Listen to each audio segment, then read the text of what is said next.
এই সময়ের জনপ্রিয় অভিনেত্রী প্রার্থনা ফারদিন দিঘি গ্রামীণ ফোনের বিজ্ঞাপনের মাধ্যমে ছোটবেলা থেকেই পরিচিত হয়ে ওঠেন। দিঘির মা ছিলেন লাস্যময়ী একজন অভিনেত্রী। প্রয়াত অভিনেত্রী দিঘির মা দোয়েল ১৩ বছর আগে পৃথিবী থেকে বিদায় নিয়েছেন। সেই মমতাময়ী মাকে নিয়ে আবেগঘন পোস্ট করেছেন দিঘি। মায়ের চলে যাওয়ার সময় খুবই ছোট ছিলেন দিঘি, তবে এতদিন পরও সেই মায়ের কথা মনে করে কেঁদে ওঠেন তিনি। মাকে নিয়ে স্মৃতিচারণ করে সে কথাই জানালেন দিঘি।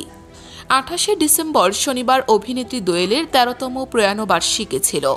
এদিন মায়ের কথা স্মরণ করে সোশ্যাল মিডিয়া ফেসবুকে একটি আবেগঘন স্ট্যাটাস দিয়েছিলেন দিঘি। মা হারানোর কষ্টের কথা স্পষ্টভাবেই ফুটে উঠেছে সেই স্ট্যাটাসে। আবেগঘন স্ট্যাটাসে দিঘি লেখেন, আমি তোমার ছায়ায় ছায়ায় থাকি মা।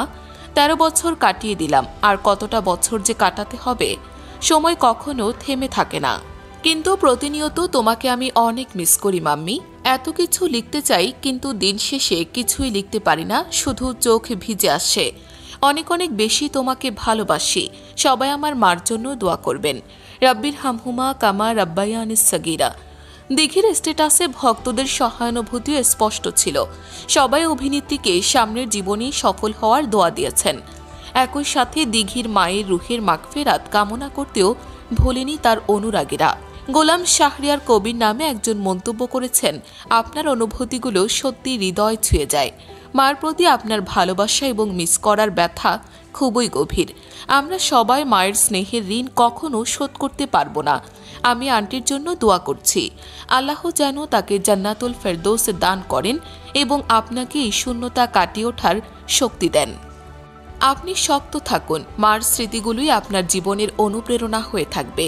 পিছিয়ে ছিলেন না দিঘির আত্মীয় এবং চলচ্চিত্রের সাথে জড়িত ব্যক্তিরাও। দিঘির সেই স্ট্যাটাসের মন্তব্যের ঘরে তার মামা ভিক্টর লিখেছেন, আল্লাহ আমার বোনকে বেহেশত নসিব করুক। তবে চলচ্চিত্রের পাশাপাশি ব্যক্তিগত জীবন নিয়েও আলোচনার টেবিলে বেশ সরব থাকেন দিঘি। গত নভেম্বর মাসে বড় পর্দায় তার একটি ছবি মুক্তি পেয়েছে। সেই কাজ নিয়ে সেভাবে আলোচনায় না এলেও প্রেম ঘটিত নানা বিষয় নিয়ে আলোচনায় এসেছিলেন তিনি। গুঞ্জন ছিল ইউটিউবার তৌহিদ আফ্রিদির সঙ্গে তার প্রেম আছে। তবে অবশেষে তৌহিদ আফ্রিদির বিয়ের খবর নিশ্চিত হওয়ার পর থেকেই নায়িকার উপর থেকে গুঞ্জনটির চাপ কমে যায়। আফ্রিদির বিয়ের খবর প্রকাশ্যে আসার পর গণমাধ্যমকে দিঘি বলেন, আফ্রিদির সঙ্গে আমার কখনো প্রেমের সম্পর্ক ছিল না। সে সবসময় আমার ভালো বন্ধু। যাক, আল্লাহ বাঁচিয়েছে। কয়েকদিন পর পর ওর সঙ্গে আমাকে জড়িয়ে যেভাবে নানা গুঞ্জন হতো তা নিয়ে বেশ বিরক্ত ছিলাম। অবশেষে একটু শান্তি পেলাম। ব্যক্তিগত জীবনে দিঘি শুরু থেকেই চলচ্চিত্র পরিবারের সন্তান। তার বাবা সুব্রত চক্রবর্তী চলচ্চিত্র অভিনেতা এবং মা দোয়েল চলচ্চিত্র নায়িকা।